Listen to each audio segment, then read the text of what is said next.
Bien, bonjour Tatiana Dornet, de venir parler de votre nouveau livre, Nous irons mieux demain. Alors vous êtes venu déjà à plusieurs reprises au fur et à mesure avec les Covid et tout ça, bon, on sait comment ça s'est passé.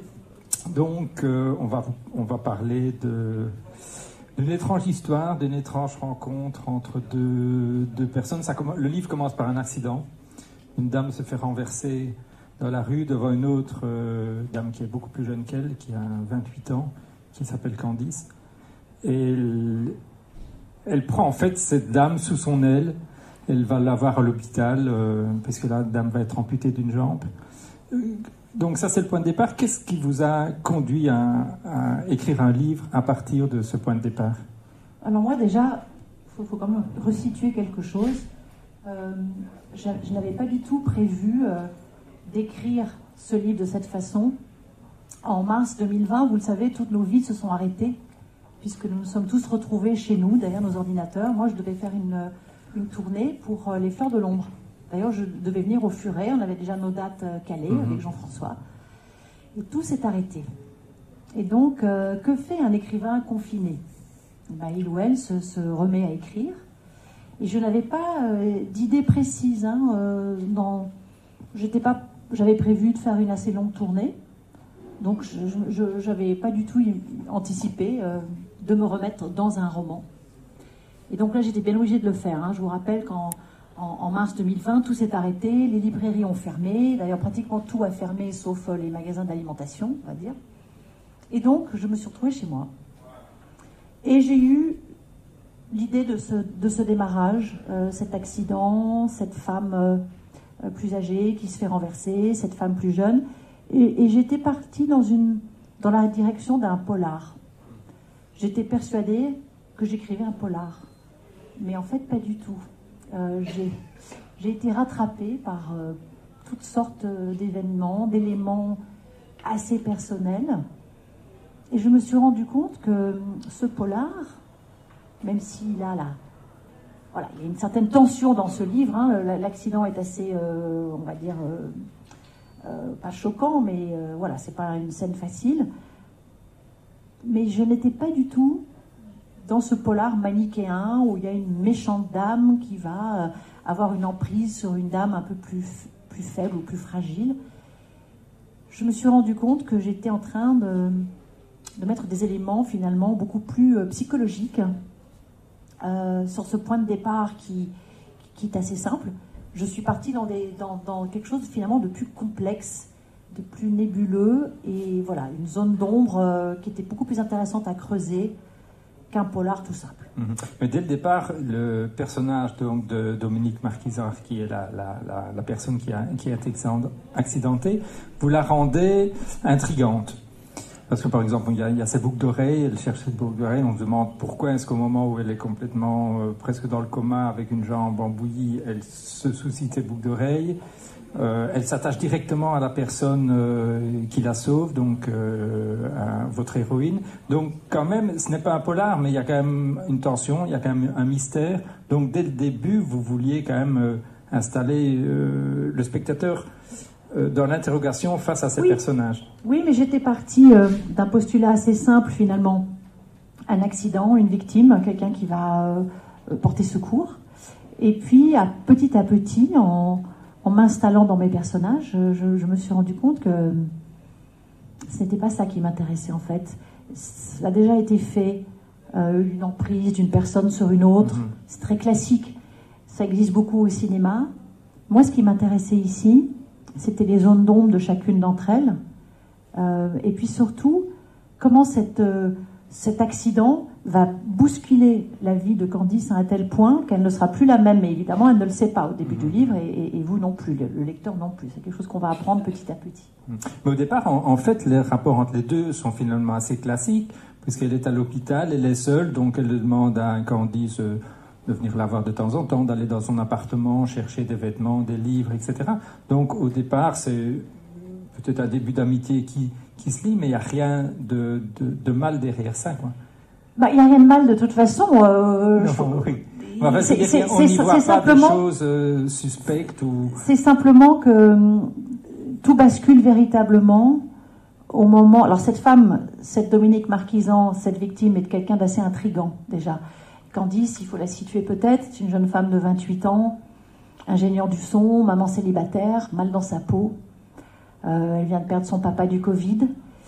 Elle a une sœur et une mère qui sont un petit peu autoritaires avec elle. Elle a un petit copain un peu fade, un peu gentillet. Et puis elle est dans sa petite vie, elle a un petit garçon qui est tout mignon, Timothée, qu'elle élève seule. Et puis Dominique va débouler comme ça dans sa vie. Alors cette Dominique, elle est intrigante, oui, parce que on sent tout de suite que c'est quelqu'un qui est mystérieux, même dans sa façon de parler. Elle est très intense, elle a une voix magnifique. Pour l'ingénieur du son, c'est très important. Elle est très distinguée, elle est très mystérieuse, on ne sait pas grand-chose d'elle. Et justement, les choses vont se corser le jour où la pauvre Dominique est à l'hôpital en train de faire sa rééducation pour sa jambe, parce qu'elle a perdu sa jambe. Et elle va demander à Candice d'aller chez elle pour chercher des affaires. 66 rue Saint-Lazare, à Paris. Et donc, Candice y va, se disant aussi, oh là là, mais finalement, pourquoi je me donne tellement de mal pour cette dame dont je ne sais rien? Mais comme Candice est quelqu'un qui a le cœur sur la main, et dès qu'elle va rentrer dans cet appartement, elle va se sentir bizarrement très bien.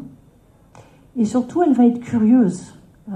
Elle a envie d'en savoir plus sur cette Dominique Marquisan. Pourquoi est-ce que cette femme est si seule? Quelle est sa vie? Pourquoi? Qu'est-ce qu'elle faisait finalement place d'Italie ce soir-là? Elle allait où? C'était pas son quartier. Et elle se pose beaucoup de questions et petit à petit, cette Dominique Marquisan va vraiment occuper sa vie. Mais j'ai fait ça en sorte... ce n'est pas une emprise, voilà, ça se fait pas d'un coup. C'est plutôt quelqu'un qui a voulu rendre service. Voilà, Candice a tendu la main.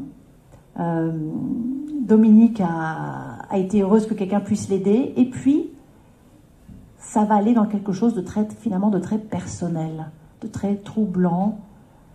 Et puis, parfois, on ne peut pas mettre d'étiquette sur les rapports que nous avons avec les gens. Est-ce que c'est une amitié? On ne sait pas. Parfois, il y a des gens aussi, on ne peut pas leur mettre d'étiquette. Est-ce que cette Dominique Marquisan, finalement, c'est quoi ses intentions? On la met dans quelle catégorie? Il y a un mot que j'aime bien utiliser qui est attachante. C'est-à-dire que c'est quelqu'un qui est à la fois très attachant et très chiant. Vous en connaissez, j'en suis sûre. Vous ne pouvez pas les détester parce que vous les aimez quand même. Ce sont des gens qui s'infiltrent un peu dans votre vie. Vous ne savez pas comment ils ont pris tellement de place. Mais tout d'un coup, ils ont pris une place dans votre vie. Est-ce que c'est bien? Est-ce que c'est pas bien? Moi, je n'ai pas la réponse. D'ailleurs, je ne me permettrai jamais de juger qui que ce soit. J'observe ces rapports qui fleurissent et je vois qu'il se passe des choses extrêmement intéressantes d'un point de vue psychologique. Oui, c'est ça que je vais chercher. Parce qu'on ne sait pas ce qui est l'ordre du fantasme et de la réalité. Ce que Candice s'imagine de Dominique, ce que le lecteur s'imagine aussi avec des indices, des lettres, etc. Et puis ce qu'est la réalité. Parfois, c'est pas du tout la même chose, quoi. Non, c'est pas du tout la même chose. Et puis surtout, je me suis beaucoup amusée à construire un personnage qui ne fait pas du tout l'unanimité, en fait. C'est-à-dire que Dominique plaît beaucoup, bizarrement, ou pas, aux hommes de l'entourage de Candice. Son petit garçon va être un petit peu ensorcelé par elle. Son boyfriend Arthur va tout d'un coup la regarder avec des yeux un peu trop transifs. Voilà. Luc au studio avec qui elle travaille la trouve carrément excitante. Par contre, la meilleure amie, Mélanie, la maman et la sœur disent à Candice, mais qu'est-ce que tu fous avec cette bonne femme? C'est une sorcière. Elle est en train de changer la couleur de tes idées. Elle est en train de s'incruster chez toi. Il faut que tu te débarrasses d'elle. Elle est théâtrale, elle est fausse, elle n'est pas authentique. Donc, personne n'est d'accord sur Dominique Marquisan. Et c'est ça qui m'intéresse. Oui. Alors, il faut dire aussi que Candice est quelqu'un d'assez mal dans sa peau, qui se trouve grosse. Alors, elle est complexée par rapport à sa sœur, qu'elle idolâtre et qu'elle trouve la plus belle fille du monde à peu près. Et elle alors, on ne sait même pas si elle est vraiment grosse ou pas, puisque son ami, à un moment donné, lui dit « Mais tu n'es pas du tout grosse ». Elle, donc, elle a un secret aussi. Je ne sais pas si on peut le dévoiler ou pas. On va le dévoiler parce que c'est un sujet très personnel. Je n'avais pas du tout, d'ailleurs, prévu même de le mettre dans le livre et même d'en parler, mais là je suis en pleine promotion et on me pose beaucoup de questions dessus, et donc voilà, Candice souffre de ce qu'on appelle TCA, c'est un trouble du comportement alimentaire, c'est la boulimie anorexie. Moi j'en ai beaucoup souffert en fait, j'en ai jamais parlé, c'est très nouveau, d'ailleurs je n'ai pas encore un discours parfaitement rodé, et parfois même je suis émue en parlant parce que je n'ai pas l'habitude d'en parler. Mais je me suis rendu compte que depuis les confinements, les TCA ont explosé dans le monde entier. Nous connaissons tous une personne dans notre entourage qui souffre de boulimie ou d'anorexie ou des deux. Donc Candice est quelqu'un qui est enfermé dans cette haine vis-à-vis d'elle-même, de son propre corps. Elle se trouve grosse, elle ne l'est pas vraiment, mais elle se voit en fait. Quand on souffre de cette maladie, on ne se voit pas normalement. Oui, c'est une disforme. En fait, on ne se voit pas. On imagine, on voit quelqu'un dans une glace qui est énorme, alors qu'en fait, c'était souvent pas le cas. C'est un secret. Personne n'est au courant des crises de vomissements épouvantables. D'ailleurs, vous savez, l'autre jour, j'écoutais Jane Fonda, qui a annoncé il n'y a pas très longtemps qu'elle avait un cancer. Et elle a dit que pendant 25 ans de sa vie, elle a souffert de boulimie anorexie quand elle était plus jeune. On se rappelle évidemment de Lady Diana, qui en a souffert aussi. C'est une maladie dont on parle beaucoup plus maintenant. Il y a des structures, on peut se faire aider, on doit d'ailleurs se faire aider. Et si j'ai choisi d'en parler, et parce que je commence à recevoir du courrier, des lettres, des mails, des messages de personnes qui sont dans cette situation. Donc moi, mon message, c'est tout simplement, il y a des structures, faites-vous aider. À l'époque où moi j'en souffrais, je ne savais pas que c'était une maladie. Je pensais que c'était juste quelque chose de très personnel que je subissais. Je ne savais pas que c'était répandu, que cela existait. Il y a 1 million de personnes en France qui souffrent de TCA. C'est énorme, énorme. Donc, Candice, mal dans sa peau, souffrant de cette maladie, personne n'est au courant, va se trouver confrontée à une femme qui a pratiquement 25 ans de plus qu'elle, qui, elle, n'a aucun problème avec son corps, qui est une ex-danseuse, et même amputée d'une jambe. Dominique Marquisan vit pleinement son rapport avec son propre corps. Elle n'est pas complexée. D'ailleurs, elle adore danser. Il y a même une scène de danse assez surprenante où on la voit danser, même avec sa prothèse. Et donc, c'était intéressant pour moi de tirer un lien entre ces deux femmes que tout sépare finalement, mais il y a un lien qui va les rapprocher. On va pas tout dévoiler, mais voilà. Donc ce secret, il arrive très tôt, il est dans les premières pages du livre, et donc je n'avais pas prévu du tout d'en parler, enfin de le mettre dans le livre, mais c'est arrivé dans le livre. Alors il est aussi question de littérature dans votre livre. Bon, Dominique est une grande lectrice, ce qui n'est pas du tout le cas de Candice. Quand elle va chercher ses livres, elle tombe sur des livres de Modiano, Romain Gary, etc., qu'elle ne connaît pas. Et il y a un personnage qui intervient comme ça, c'est Émile Zola. Alors c'est quand même, ce livre est aussi un éloge d'Émile Zola. Bon, il revient régulièrement, les Rougon-Macquart et tout.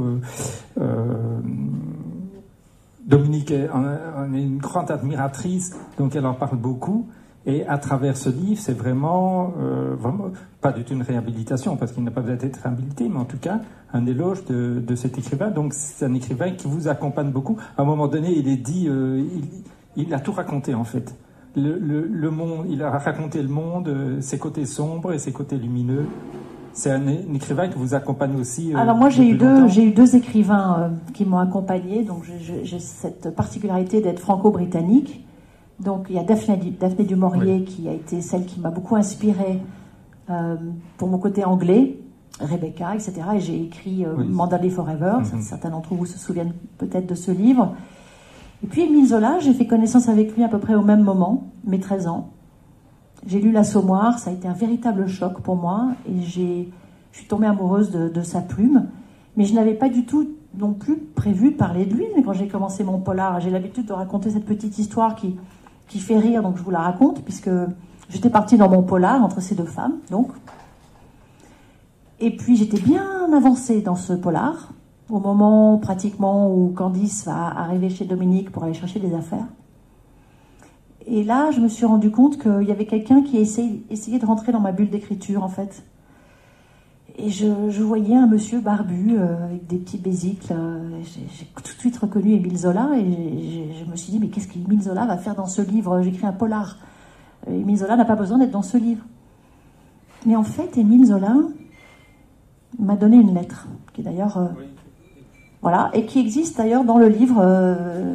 Voilà, c'était un petit cadeau de la part de mes éditeurs. Émile Zola m'a tendu une lettre. Voilà, qui est là. Que vous allez découvrir. Et c'est... Oh, Émile ne serait pas content. Et c'est là où j'ai compris comment il allait rentrer dans mon livre par la mémoire des murs. Parce que ce petit appartement où vit Dominique Marquisan, c'est vraiment le cœur de l'histoire, eh bien, c'est un appartement qui a beaucoup compté dans la vie d'Émile Zola. Mais je voudrais vous préciser quelque chose. Vous n'avez pas du tout besoin d'avoir lu Émile Zola, d'être au courant de qui il était, d'avoir lu les Rougon-Macquart. Candice, elle ne sait rien de lui, elle ne sait même pas qui est vraiment Émile Zola. Elle n'arrive même pas à retrouver son nom. Mais bien sûr, et elle s'en fiche un peu. Mais on va rentrer dans sa vie par le biais de l'intimité, en fait, de la vie amoureuse, de la vie intime de Zola, par cet appartement. Et là, tout d'un coup, je me suis rendu compte que Émile Zola était vraiment le passager clandestin de ce roman. J'avais déjà fait affaire à lui, j'avais déjà eu affaire à lui. Je ne sais pas si certains d'entre vous ont lu Célestine Dubac, que j'ai publié l'année dernière, qui est un livre qui est resté longtemps dans ma cave, qui a été confiné pendant presque 30 ans, parce que mon premier éditeur l'avait refusé. Puis il est sorti il y a 2 ans. Il est déjà question d'Émile Zola dans ce livre. Donc en fait, c'est pas une nouvelle histoire. C'est pas du tout une biographie, je vous rassure tout de suite. Mais il est vraiment dans le livre, en fait. Oui. Il est le 3e personnage du livre. Mais il est aussi sous un angle particulier, parce que s'il est évidemment question des Rougon-Macquart, il est d'abord question de sa maîtresse et des lettres. Des lettres, le nom ne me revient pas. Jeanne, c'est ça. Et de lettres qu'elle lui écrivait, puisqu'à un moment donné, le copain de Candice lui offre ses lettres. Donc, les lettres d'amour. Donc, c'est presque ce biais-là qui vous intéresse principalement, quoi. Mais c'était, pour moi, la façon la plus belle de parler d'un homme qui a quand même une stature extraordinaire. Émile Zola, on n'a pas vraiment besoin d'expliquer qui il est, mais il impressionne, hein, quand on pense à J'accuse. On pense à tout ce qu'il a représenté, il est au Panthéon, mais personne ne connaît vraiment sa vie intime, et très peu de gens savent comment il est mort. Beaucoup de gens pensent, comme il faisait beaucoup plus vieux que son âge, qu'il est mort de sa belle mort dans son lit, mais en fait pas du tout. Vraiment, hein. Non, il a eu une mort terrible, je vous laisse découvrir. D'ailleurs, on pense qu'il a été assassiné. Oui. D'ailleurs, Nous irons mieux demain, ce sont ses derniers mots. C'était important que... Voilà, il a eu des mots très positifs avant de mourir. Il ne s'attendait, je pense, absolument pas à ce qui allait arriver. Et donc, vous savez que j'aime beaucoup les lieux, les maisons. C'est une de mes obsessions. C'est la figure dans tous mes livres. Et là, donc, grâce à Dominique, j'ai pu entraîner Candice, qui ne connaissait absolument rien à tous ces épisodes dramatiques, parce que la mort de Zola est dramatique. Donc, dans l'endroit où il trouve la mort, Dominique va mimer ce qui s'est passé. J'ai moi-même fait ça devant des gens complètement ébahis, et certains devaient se dire cette dame est complètement folle, et d'autres étaient genre hypnotisés par ce que je racontais, puisque je suis un peu une géomètre écrivaine. Pour moi, le cadastre, les lieux, c'est vraiment très important. J'ai besoin de me rendre là pour comprendre ce qui s'est passé. Et donc, rue de Bruxelles, à Paris, il s'est passé cette mort terrible, que vous allez découvrir là-dedans. Et beaucoup de gens ne savent pas, en fait, comment il est mort. Oui, alors justement, vous parlez de votre intérêt pour les lieux. Et bon, il y a les appartements, mais il y a aussi autre chose. Il y a une autre intrigue qui vient s'immiscer dans qui est celle du père, qui est mort donc quelques mois auparavant. Et en fouillant des affaires, comme toujours, on retrouve un 2e téléphone portable. Ces filles, en allant dessus, trouvent d'autres noms, une autre conversation, et il est question d'une maison. Et justement, ce père, un peu comme vous, était un grand amateur de maisons et de lieux aussi. Oui, absolument. Cette histoire B, en fait, elle est née de ce téléphone portable que vont trouver ces filles en rangeant les affaires de leur papa, qui est mort du Covid, à 57 ans. Et là aussi, il y a une réaction de la part de la sœur aînée, Clémence, qui ne veut pas aller fouiller dans ce téléphone et qui demande à Candice de le faire. Et Candice va trouver des choses troublantes, qui ne sont pas évidentes tout de suite. En fait, c'est un peu une énigme, donc on ne va peut-être pas dévoiler exactement ce que c'est.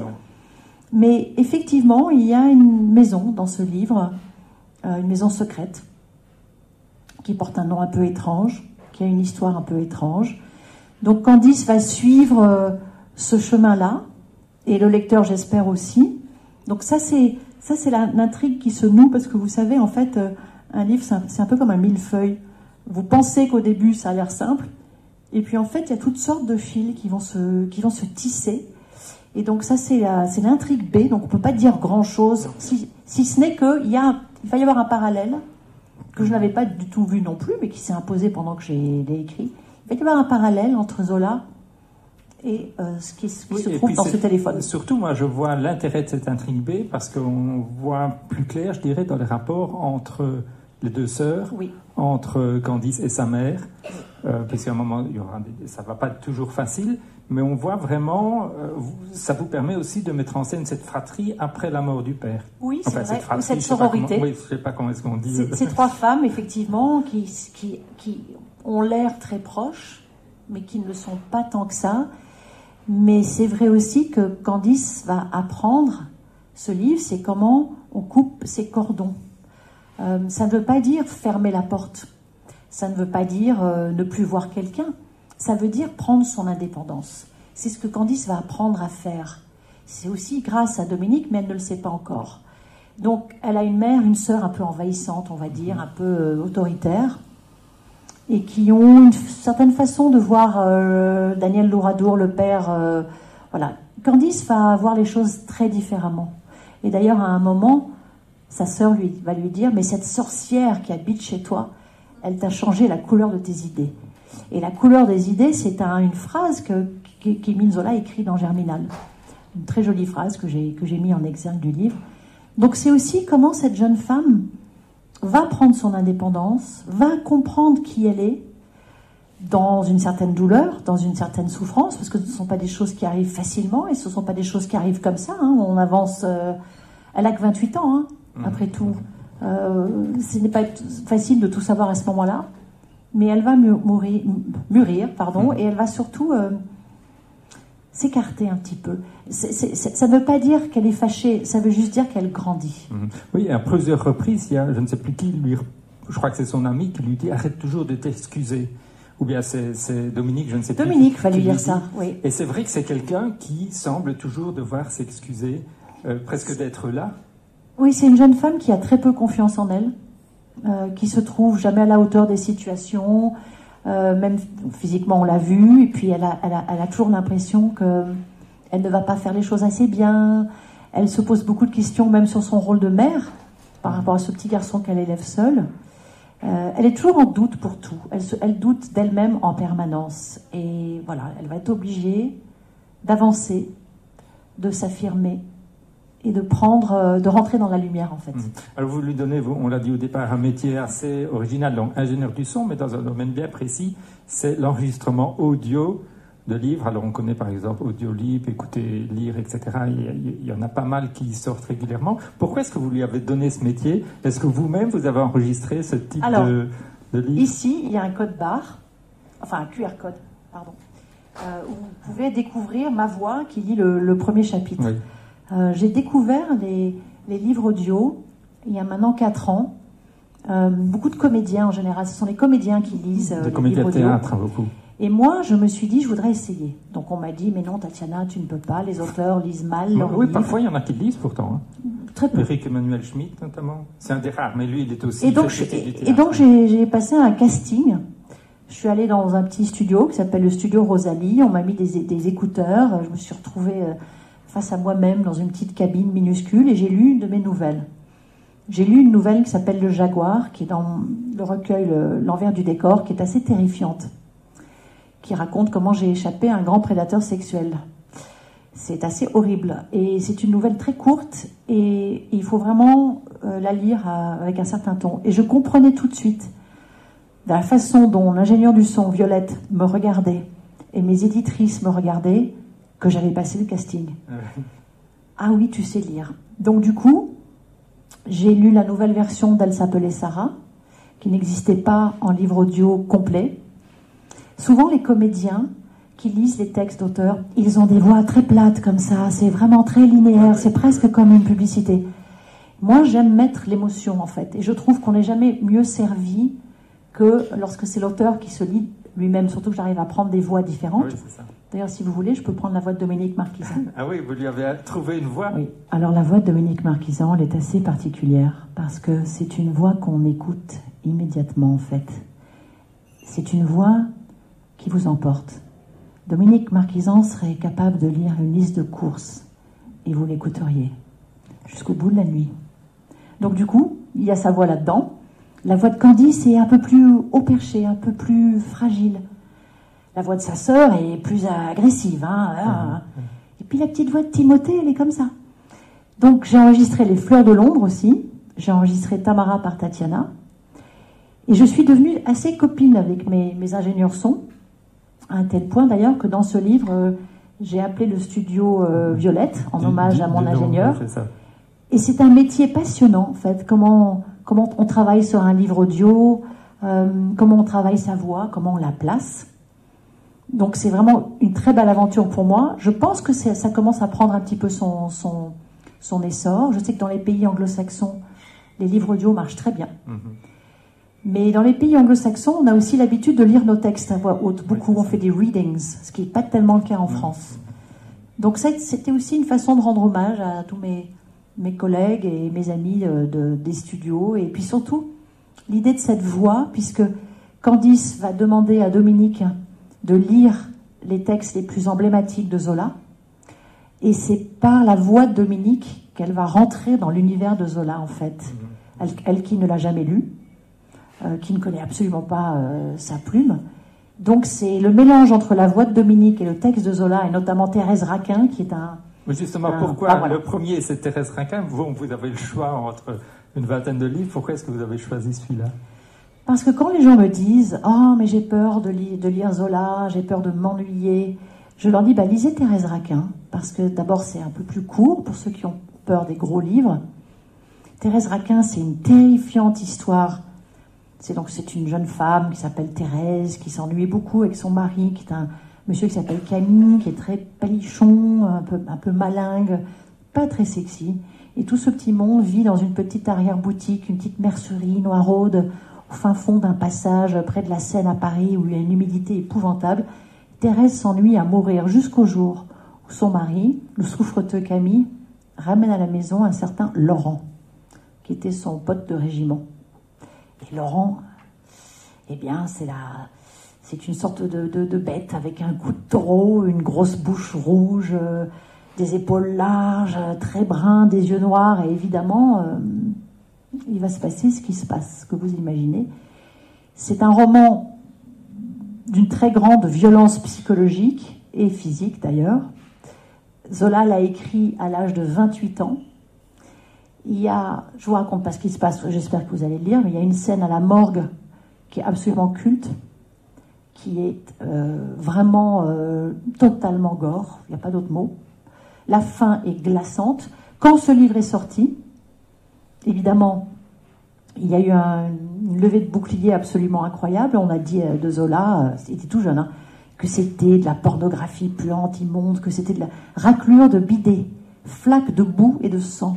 Évidemment, Zola était très content, il avait attiré l'attention. Donc les gens qui me disent « Ah oui, Zola, c'est ennuyeux », je leur dis « Bon, lisez déjà Thérèse Raquin ». Déjà, ça c'est un bon exemple, mais il y a aussi les Rougon-Macquart, parce que il n'y a pas un auteur qui a pu trouver... En fait, c'est comme une série.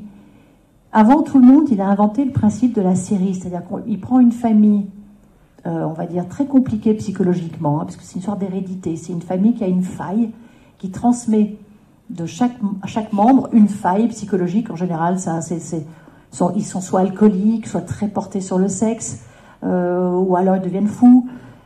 Mais chaque membre de cette famille... C'est rare que les romans de Zola se terminent bien. Je crois qu'il y en a un qui se termine bien, c'est Le Bonheur des Dames. Il faut le signaler quand même, parce que c'est assez rare. Mais dans chacun de ces romans, on est embarqué dans un univers complètement différent, que ce soit un grand magasin, que ce soit les mines. L'agriculture. Voilà, donc ceci dit, Zola connaît un revival très intéressant dans plusieurs pays. Il est quand même encore beaucoup lu. Et puis, c'est vrai qu'il continue à fasciner. Sur Instagram, par exemple, je suis toujours étonnée et touchée de voir qu'il y a plusieurs hashtags de lisons les RM pour les Rougon-Macquart, où moi j'ai créé le mien qui est Zola and Tatiana.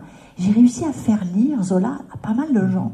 Donc je suis assez fière quand même. Et à un moment donné, on demande à Dominique, je crois, quel livre est leur portrait sur une île déserte, et dit l'Assommoir, c'est ce que vous feriez vous aussi? Oui. Je crois que j'ai vraiment un faible pour l'Assommoir. Alors je me rappelle qu'à l'école on disait « Ah, l'Assommoir, c'est assommant ». Mais en fait non. J'ai même réussi à faire lire l'Assommoir à ma maman anglaise de presque 90 ans. C'était pas gagné. Elle est tombée amoureuse de ce livre. Elle m'a dit « Je n'ai jamais rien lu de pareil. J'ai jamais lu des descriptions. On est là, on vit tout ce que vit Gervaise. » Elle dit « C'est pas facile. » Je dis « Ah bah non, ça c'est sûr que Gervaise, elle va en baver jusqu'à la fin. Ça c'est sûr. » Donc il y a une puissance dans Zola, moi, qui me fascine complètement. Il y a eu beaucoup de films aussi qui ont été adaptés de ces livres. Et même des séries récentes, Germinal, absolument. Oui, c'est ça, fait ça. Alors, quand même, un dernier mot sur la littérature, parce qu'à un moment donné, bon, on dit Candice ne lit pas. Dominique est une grande lectrice. Ça va s'arranger. Oui, ça va, mais ça, il faut dire. Mais vous parlez de la littérature comme d'un réconfort. Pour vous, c'est un réconfort aussi? Oui, vous savez, pendant ce long confinement, et même à des moments de ma vie où j'ai eu certaines épreuves, comme nous tous, j'ai vraiment trouvé que la lecture me permettait de m'évader. Je suis toujours autant accro aux livres. Alors c'est vrai que j'ai beaucoup replongé dans du Zola depuis. Là, je suis en train de lire Lourdes, qui fait partie de sa trilogie des 3 villes qu'il a écrit avant de mourir. Jamais j'aurais pu croire que les histoires de pèlerinage, de grottes, d'apparition de la Vierge, mais c'est tellement fascinant. Et puis c'est raconté à la sauce Zola avec toutes sortes de détails très croustillants, dérangeants. Donc la littérature, pour moi, c'est ce qui nous sauve en fait. C'est ce qui nous permet d'avancer. C'est à la fois un refuge et une ouverture. Vous disiez tout au début que vous ne saviez pas très bien où vous alliez. Quand vous avez fini le livre, vous vous êtes surprise vous-même? Ah oui, je me souviens quand j'ai fini ce livre, en larmes d'ailleurs, parce que la fin m'a arraché quelques larmes. Je n'ai pas du tout vu cette fin venir, hein. Je ne savais pas où j'allais en fait. Ce livre, j'ai envie de vous dire que je vais beaucoup mieux depuis que je l'ai écrit. J'étais pas mal en point bien sûr, mais nous avons vécu depuis 2 ans des moments difficiles dans cette pandémie, nous tous. On a été séparés de ceux que nous aimons, nous avons été impactés dans nos vies. Notre travail a été impacté, on a perdu les gens qu'on aime. Et donc ce livre-là m'a redonné confiance en beaucoup de choses et m'a apaisé en fait. Maintenant je rêve qu'il devienne un film. Oui, parce que j'ai eu la chance d'avoir 5 livres adaptés. D'ailleurs Les Fleurs de l'Ombre devient un film aussi. Donc je me dis que c'est quand même possible, vu que ça m'est déjà arrivé plusieurs fois. Et j'imagine un peu Isabelle Huppert dans le rôle de Dominique. Donc si jamais vous avez son portable, je ne sais pas. On ne sait jamais, peut-être qu'elle passe à Lille, qu'elle va chez Merck.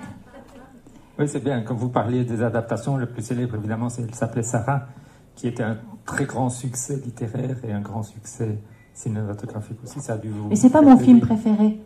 Moi, j'ai beaucoup aimé Boomerang. D'accord. J'ai trouvé très, très beau. J'ai trouvé que Laurent Lafitte et Mélanie Laurent... j'aime beaucoup Elle s'appelait Sarah, bien sûr, mais j'ai une tendresse particulière pour...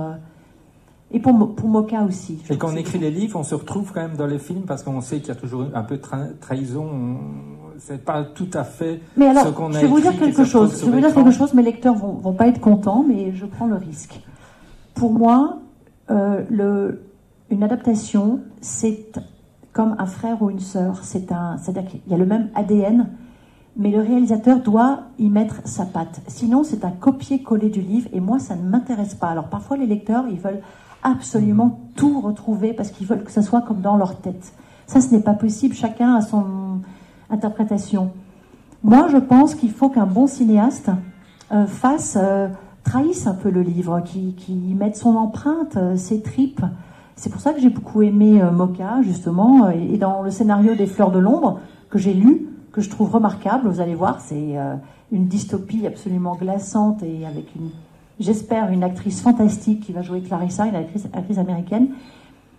Yann Gosselin a pris des libertés, mais ça va être tellement bien. Donc moi, j'ai appris à lâcher prise, en fait.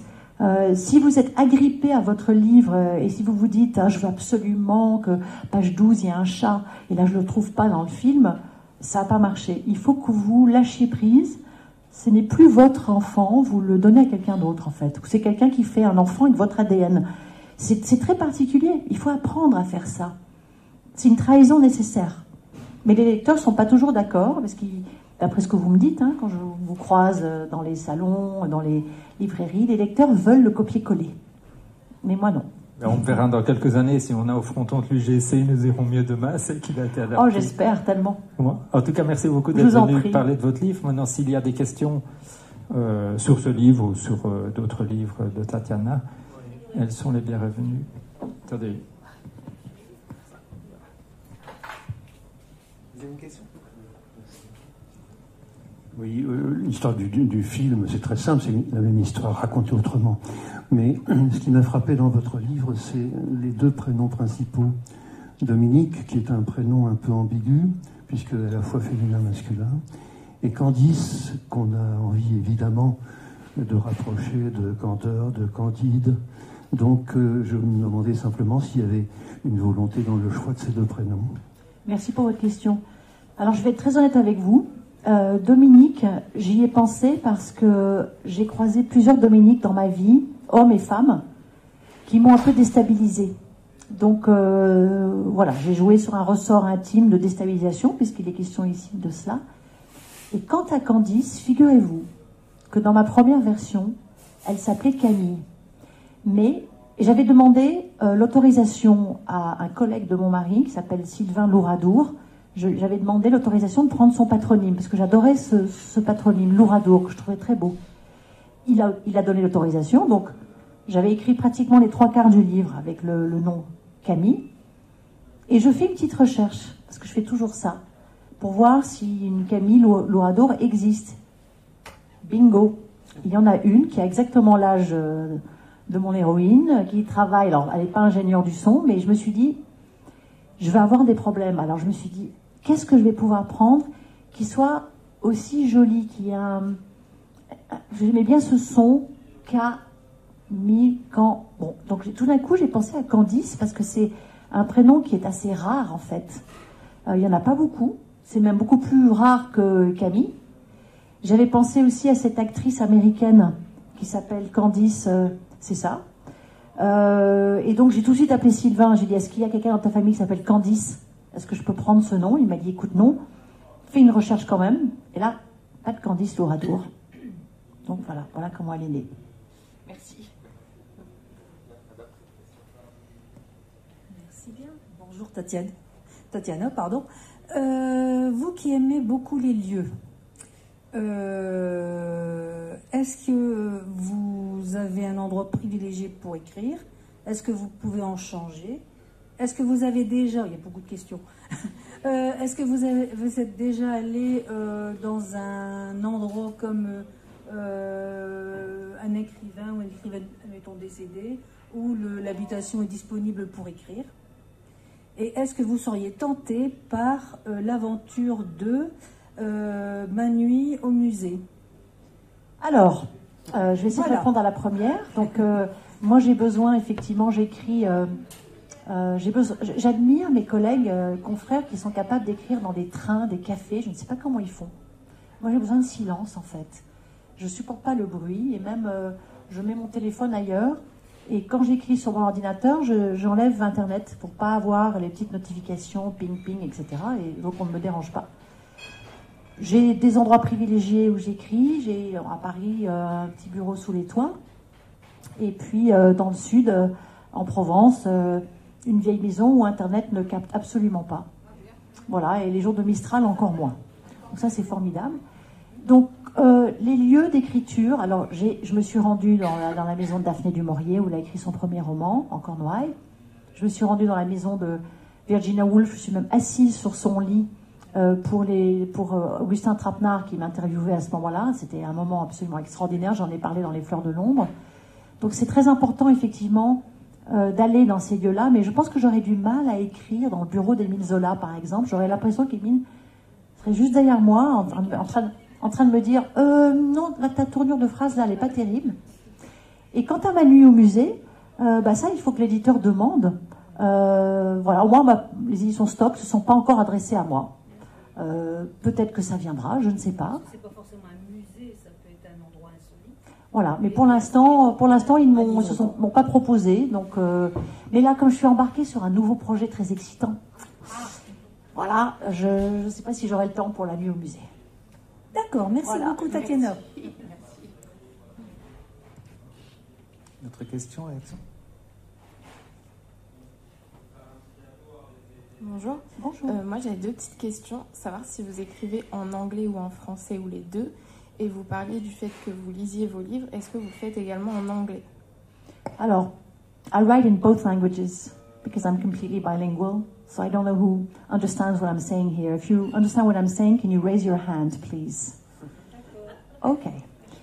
Donc j'ai eu la chance de grandir avec 2 langues. Donc j'ai 2 langues d'écriture en fait. Donc il y a certains livres que j'ai écrits en anglais, comme Elle s'appelait Sarah, Boomerang, comme Rose, comme Sentinelle de la pluie. Et puis il y a certains livres que j'ai écrits en français, comme Manderley Forever, comme Le voisin, comme Nous irons mieux demain. Donc la langue d'écriture c'est toujours très compliqué pour moi parce que je suis toujours tiraillée. Si je commence à écrire en anglais, après il y a toujours le français qui arrive, qui dit « Ah, pourquoi c'est pas en français ?» et vice-versa. Pour Les Fleurs de l'Ombre, je l'ai écrit dans les 2 langues en même temps. Je ne sais toujours pas comment j'ai fait. J'ai failli perdre ma tête. D'ailleurs, je le décris dans le livre, hein, puisque mon héroïne est bilingue, est une écrivaine bilingue. Donc j'avais une page en français sur mon ordinateur, une page en anglais, et j'allais de l'un à l'autre en fait. Donc je l'ai fait. Peut-être que je me retraduirai moi-même. C'est toujours long de se traduire. C'est quand même, vous rajoutez quand même 4 à 6 mois de travail. Donc je suis le cauchemar des traducteurs. Autant français, anglais qu'anglais et français. Ils sont terrorisés devant moi parce que je ne suis jamais content de leur travail en fait. C'est très compliqué d'être content.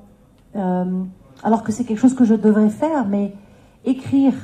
En fait, idéalement, pour répondre à votre question, j'aimerais refaire ce que j'ai fait pour Les Fleurs de l'Ombre, les 2 en même temps.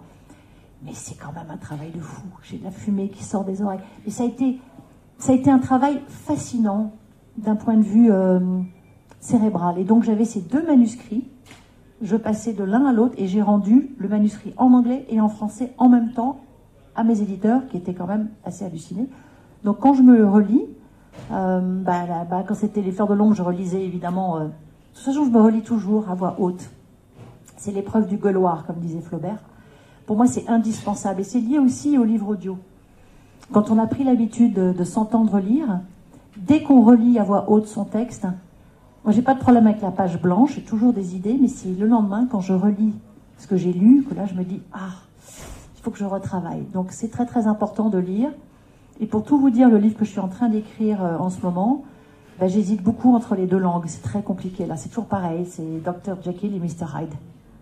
Voilà, merci. Et comme lectrice, vous lisez autant des livres en anglais qu'en français? Alors, comme j'ai vécu une sorte de Brexit personnel, en ce moment, je suis, comme j'ai relu tout Zola, je suis à fond dans l'écriture et dans la lecture en français en ce moment. Donc je lis peu en anglais et j'écris moins en anglais. Ça va revenir un jour. Les 2 en même temps, c'est très compliqué. Je me rends compte que autant je peux faire une conversation bilingue, autant l'écriture en ce moment, voilà, il faut que je choisisse mon camp. Et je n'y arrive pas.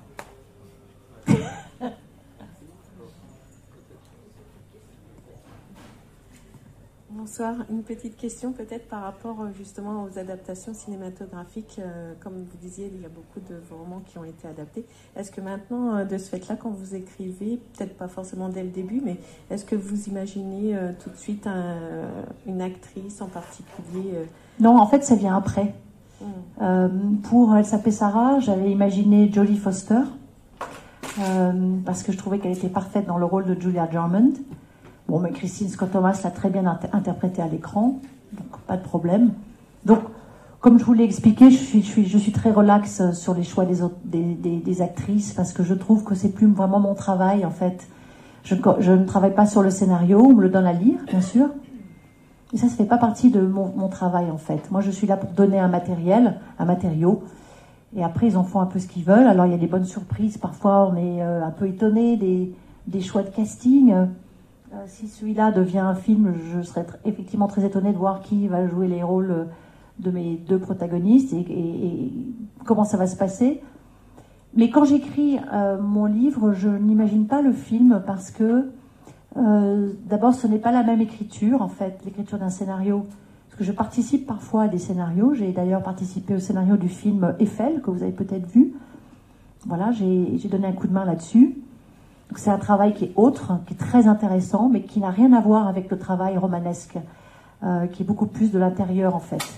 Donc je ne pense pas tellement au film quand j'écris, mais je me dis d'avoir eu la chance d'avoir tous ces romans adaptés, c'est que je dois avoir une écriture cinématographique, puisque j'en ai quand même 5 qui sont adaptés. Donc ça n'influe pas sur votre style d'écriture, en fait. Non, pas du tout, mais j'aimerais vraiment qu'il devienne un film, celui-là, franchement. Et d'ailleurs, très souvent, les journalistes m'en parlent et me disent il faut qu'il devienne un film, donc je ne sais pas quoi faire de plus. On l'a fait, d'ailleurs, on a fait des envois à pas mal de grandes comédiennes, là, avec mes éditeurs. On ne sait pas si ça va marcher ou pas, mais on a eu des idées délirantes. On a imaginé aussi Charlotte Gainsbourg en Dominique Marquisan, ce qui n'est pas inintéressant du tout. Et pour Candice, on s'est amusé à penser à des jeunes actrices prometteuses. On a pensé à la fille à Suzanne Lindon, qui est donc la fille de Sandrine Kiberlin, qu'on a découvert dans Thérapie, qui est vraiment très émouvante, qui a cette intensité, etc. Donc écoutez, on verra bien. Peut-être que d'ici, quand je reviendrai au Furet, peut-être que j'aurai des nouvelles à vous donner.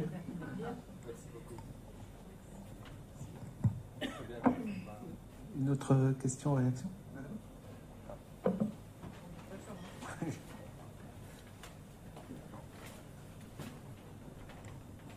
Bonjour, est-ce que vous pouvez nous dire comment vous est venue la vocation d'écrivaine? Si c'est une vocation ou comment c'est arrivé? Très tôt, à l'âge de 10 ans en fait. J'étais une petite fille assez timide, assez complexée. J'étais l'aînée. Et j'avais un père enfin j'ai toujours un père d'ailleurs, qui prenait énormément de place, qui était un peu le roi soleil. Et tout s'articulait autour de mon père. Et moi, j'étais quelqu'un de très timoré dans mon petit monde à moi. Et j'ai commencé à écrire. J'adorais lire déjà. J'avais le nez toujours dans mes livres. C'était vraiment pour moi... toute la journée, je lisais. D'ailleurs, on se moquait de moi, parce que j'avais toujours le nez dans un livre. Et très vite, l'envie d'écrire est venue par rapport à ces envies de lecture. Et j'avais l'impression de créer mon monde à moi, où personne ne pouvait me juger, personne ne pouvait me donner une définition, en fait. C'était un domaine que je m'inventais. Et donc j'ai très vite compris que c'était ça que je voulais faire. Donc peut-être que vocation, c'est le bon terme. Donc j'ai très vite annoncé, à l'âge de 9, 10, 11 ans, que je voulais devenir écrivaine. Heureusement, on m'a pris au sérieux dans ma famille. Et puis surtout, mes professeurs ont remarqué assez vite que j'avais des facilités, j'avais des bonnes notes en rédaction, que ça me plaisait beaucoup. Donc j'ai été encouragée par mes professeurs. Donc si jamais vous avez des enfants qui sont encouragés comme ça par les profs, personne ne m'a dit « Ah ben non, écrivain, c'est pas un métier, il faut que tu fasses quelque chose de plus sérieux. » Heureusement, parce que j'aurais pu me recroqueviller encore davantage dans ma petite coquille. Et donc j'ai poursuivi, mais j'ai mis longtemps à trouver le courage, en fait, de chercher un éditeur, parce que ça, c'est une autre histoire. Là, il faut vaincre sa timidité, vraiment. Et ça n'a pas été facile, d'ailleurs, de trouver un premier éditeur, mais j'ai réussi. Mais ça n'a pas été facile non plus de trouver le succès. Ça, c'est venu beaucoup plus tard aussi, à déjà 45 ans, pour elle s'appeler Sarah, vous voyez. Donc, il faut être patient. C'est long. Voilà. Encore une question, une réaction? Bien, on va laisser Tatiana temps pour dédicacer Très les bien. livres à ceux qui le veulent. Je ne sais pas si Ça se elle passe reste là-bas ici. À la boutique. À la boutique, donc derrière les portes. En tout cas, merci Très bien, beaucoup. merci beaucoup. Je vous présente.